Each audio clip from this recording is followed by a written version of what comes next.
rahmati Allah minallah. Bismillahirrahmanirrahim. Ila hadrati ustadati wa sadati, ajibu hadas salam.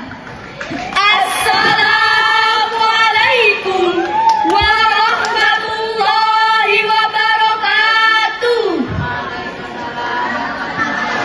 Alhamdulillah wassalatu wassalamu ala rasulillah wa ala alihi wa sahbihi ajmain, amma ba'd. Dewan Hakim yang arif dan bijaksana, hadirin sebangsa dan setanah air yang kami banggakan. Dalam sebuah survei bertajuk Local Friendliness 2024 yang dirilis oleh Internations, Indonesia dinobatkan sebagai negara teramah peringkat kedua di dunia, tepat berada setelah Costa Rica. Posisi ini menjadi daya tarik tersendiri sekaligus modal nyata untuk menciptakan bangsa yang humanis, spiritualis, pluralis, dan senyum merekah manis. Namun hadirin, kesan positif ini kini sering ternodai dengan munculnya kasus-kasus perundungan. Komentar-komentar provokasi yang masih menghiasi medsos setiap hari, saling hina dan mencela yang masih merajalela, sinisme dan sarkasme yang hampir membudaya, pelecehan seksual yang terus menyasar anak muda, bahkan tak jarang intimidasi dilakukan untuk merusak mental dan anak bangsa, baik di dunia maya maupun di dunia nyata.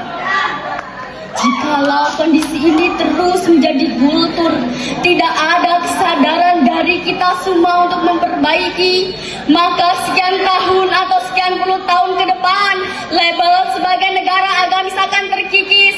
Bangsa kita akan menjadi bangsa yang egois, anarkis, sadis, bahkan bangsa yang bengis.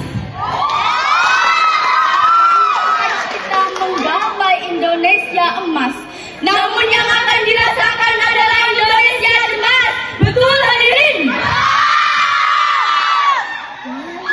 Bagaimanakah Islam memandang persoalan ini? Kemudian bagaimana solusi terhadap fenomena ini?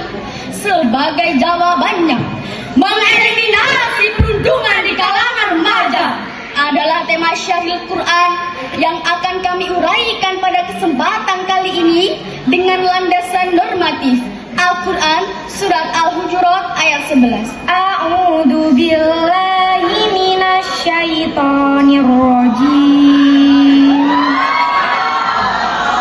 Bismillahirrahmanirrahim. Ya ayyuhalladzina amanu la yaskhar qaumun min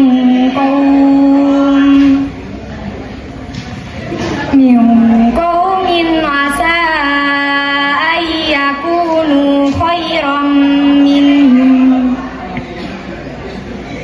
wala nisa'un min nisa' asa ayyakunna khairan minhum wala talmizu anfusakum wala tanabazu bil alqab bi'sal ismul fusuqu ba'dal iman wa man lam yatub fa ulaika humudz zalimun. Aku berlindung kepada Allah dari godaan setan yang terkutuk dengan menyebut nama Allah yang Maha Pengasih, Maha Penyayang.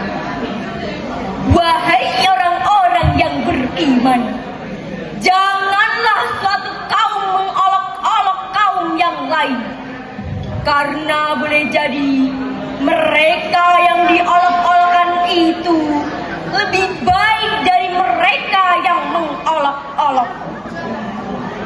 Dan jangan pula perempuan-perempuan mengolok-olok perempuan yang lain, karena boleh jadi perempuan yang diolok-olokkan itu lebih baik dari perempuan yang mengolok-olok. Janganlah kamu saling mencela dan saling memanggil dengan julukan yang buruk. Seburuk-buruk panggilan adalah panggilan fasik setelah beriman.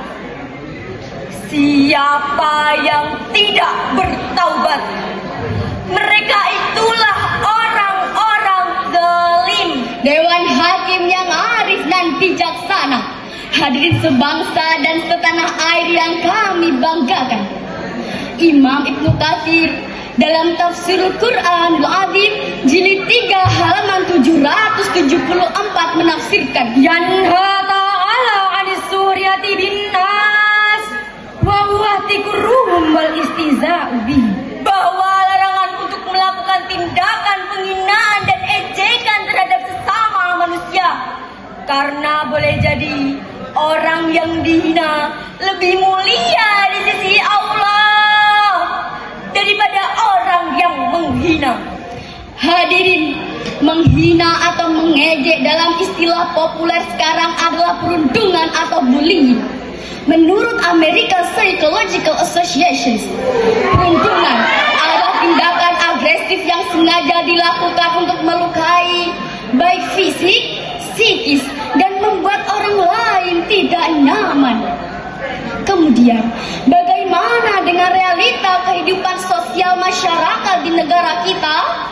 Jaringan Pemantau Pendidikan Indonesia mencatat sepanjang tahun 2024 sebanyak 573 kasus kekerasan yang dilaporkan di lingkungan pendidikan, termasuk sekolah, madrasah maupun pesantren.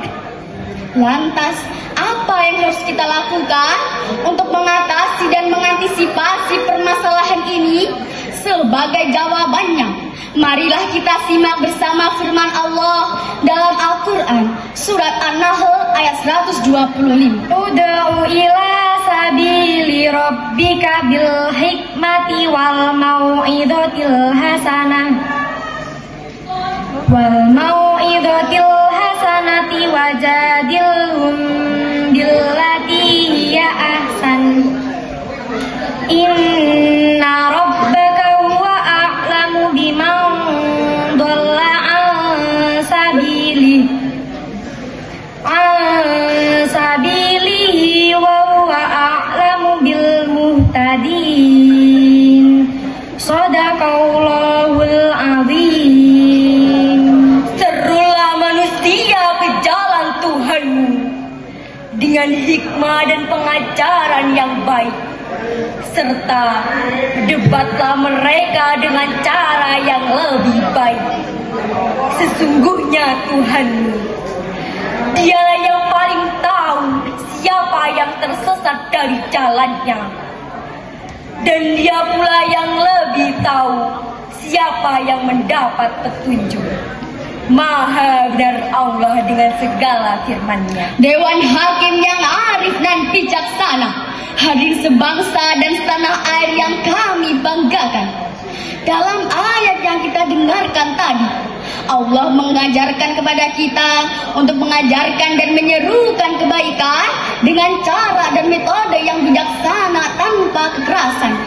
Karena memberikan dakwah dan menyelesaikan konflik sosial, termasuk perundungan, hanya bisa dilakukan dengan pendekatan yang bijaksana tanpa kekerasan, serta dengan edukasi yang baik, agar tumbuh kesadaran diri dalam hati.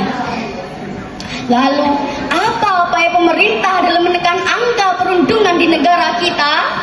Alhamdulillah, pemerintah kita terus berupaya serius dalam menyelesaikannya. Hal ini dibuktikan dengan berbagai kebijakan dan program. seperti diluncurkannya program penguatan profil pelajar Pancasila dan profil pelajar Ramadan Alamin oleh Kementerian Agama, sosialisasi dan diseminasi Undang-Undang Perlindungan Anak Nomor 35 Tahun 2014, peluncuran pelatihan guru berbasis value education oleh Kemendikbudristek, serta regulasi Undang-Undang ITE. Oleh karenanya, melalui mimbar Musabaqah Syarihil Quran kali ini, kami mengajak kepada seluruh pemuda-pemudi bangsa, mari tebarkan kasih sayang dimanapun dan kepada siapapun. Tunjukkan akhlak mulia dalam setiap aktivitas, bijak menggunakan sosial media, hindari perilaku menghina dan mencela, toleransi terhadap keberagaman bangsa, apalagi terhadap sesama muslim. Kita semua adalah saudara.